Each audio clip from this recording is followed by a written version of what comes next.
Hi, my name is James Walker. This afternoon, we're going to be making a homemade version of the Chick-fil-A chicken sandwich. This is something we've been making in the Walker household for a number of years. All of the kids love Chick-fil-A. They want it for their birthday meal. And sometimes we're either too far away from a Chick-fil-A or their birthday falls on a Sunday. So this is what we do. Today, we've got some 3.5 to 4 ounce chicken breasts. We have a mixture of eggs and milk and then some seasoned flour. Don't worry, we're going to share the full recipes in the video as well.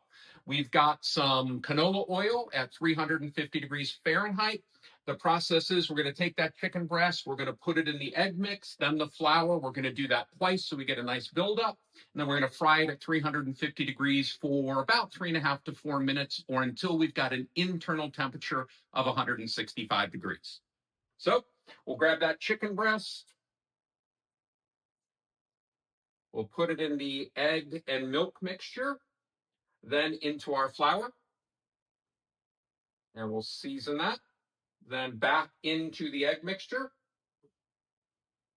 And one more time into the flour. And we'll make sure that we get a good coating all over the chicken of that seasoned flour.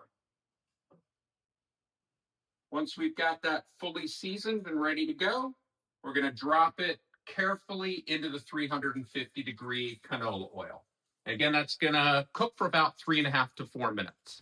So we've got our chicken breast cooking in the 350 degree Fahrenheit canola oil. While that's cooking, it's a great time to get our pickles ready, our bun buttered and toasted, and then we've got some homemade Chick-fil-A sauce, and of course we also have some waffle fries. So our chicken breast is a little over 165 degrees Fahrenheit.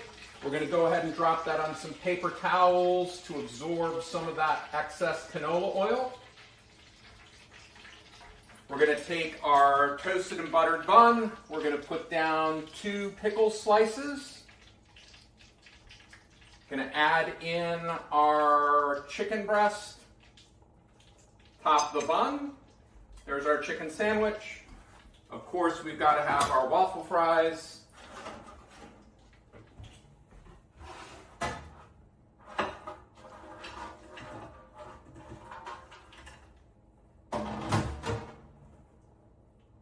And our homemade Chick-fil-A sauce. So there's the finished product, ready to go. Enjoy.